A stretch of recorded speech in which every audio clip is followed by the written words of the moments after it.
The best news and talk around the clock on AM 650 KGAB. 937, 65 degrees. Gorgeous out there. Clear skies, AM 650 KGAB radio. I'm not kidding when I say I have John Wayne on the phone. This is not a voice from beyond the grave. John, how you doing this morning? Well, I'm doing pretty good, Pilgrim. How are you doing? See, he even sounds like him. See what I'm saying? But okay. John is going to be part of the poker run. Laramie Peake poker run, which I took part in last year. My first time on a quad, and I achieved my goal of not dying. So this time around, I want to ride something else. I'm not sure. But for those who don't know, what's the Laramie Peake poker run all about?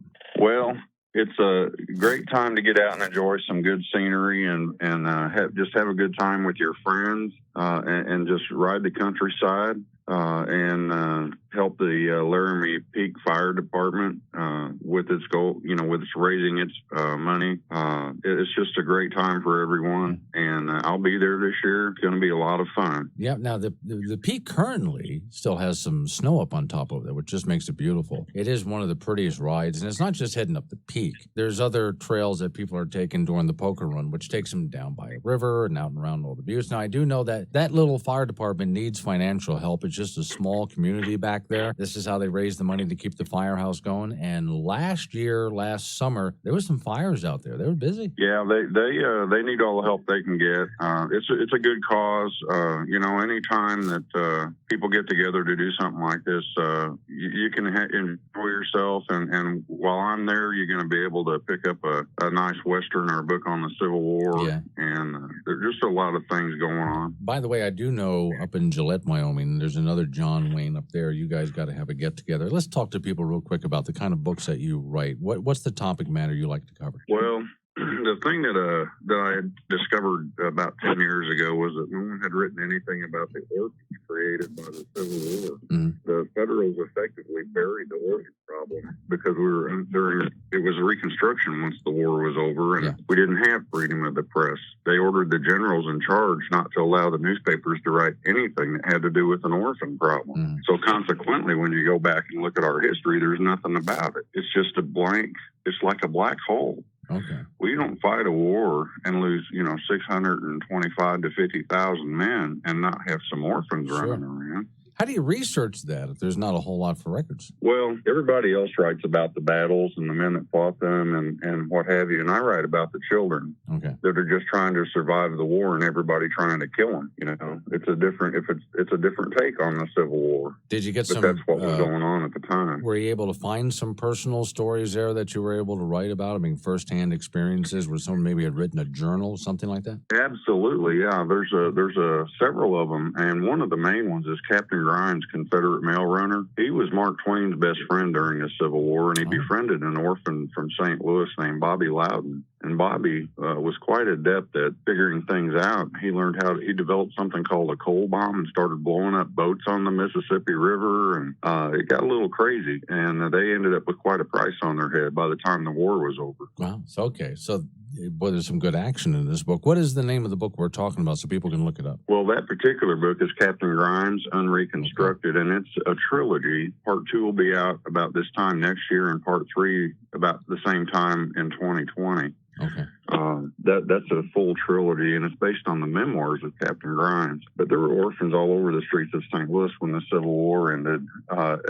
Actually, at the beginning of the war, there were 2 orphanages trying to take care of about 2,000 children. When the war ended, there were 24 orphanages trying to take care of over 20,000 children, and there were still kids running loose on the streets everywhere. Wow, that's a lot of research. So they had a huge orphan problem. Yeah, there's a lot of research into a story I've never heard of before. So this is history worth looking at. Right, and in fact, and I know writers who write the Wild West that don't know this. Mm-hmm. The term cowboy came out of the Civil War. Yeah. Once the Civil War got up a full head of steam, the ranchers couldn't hire a grown man, so they started hiring these boys and calling them cowboys. Mm-hmm. They were orphans directly from the war. Wow, and that's where we got the term from. I'd Prior never to the heard Civil of that War, we before. didn't use it. Yeah, okay. I'd never heard of that before. These are boys that are out there looking for some way to put food in their mouths and a roof over their head. So right. Yeah. They were just looking to survive. Okay. Now, if somebody wants to find this work, one of the ways I found is I'm looking at your website here. You can just go ahead and type in John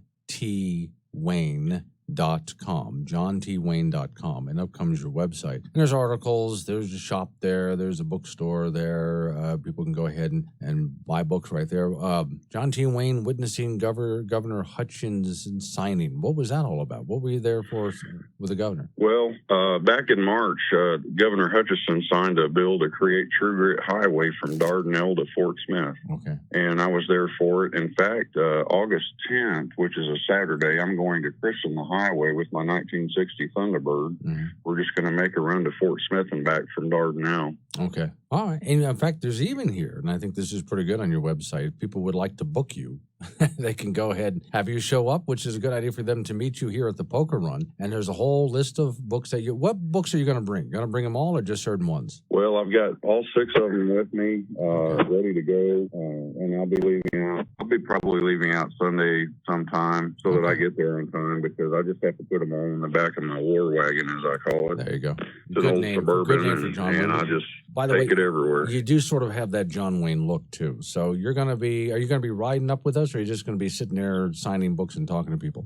Well, I don't know. Okay. I'll probably be just sitting there talking to people most of the time. Okay. But at one point, I would like to do a little bit of riding. That Laramie Peak, I've been to the top of it. There's a fire lookout station at the very, very top. You got to climb up it's almost like a ladder stairs / between the two to get to the top to the lookout where the firefighters would sit and watch everything from. And it's just absolutely beautiful. So, okay, get some books signed, learn some history, and be there for the Laramie Peak Poker Run, which I have information of. You're going to be there from when to when? When can people see you there, Laramie Peak? Well, I'll be there for the duration. I'll be there all day Saturday. All day Saturday, okay. All yeah. Right. Well, I'm going to walk up and say hi, maybe grab one of your books then. All right. That would be great. I'm looking forward to meeting you. All right. Thanks for coming on. I appreciate it. For the 10th year running, Laramie Peak Volunteer Fire Department raising money for the fire hall. So here's what you do. You check in from 9 a.m. till 11 a.m., Saturday, May 25th. It's at 1836 Cottonwood Park Road in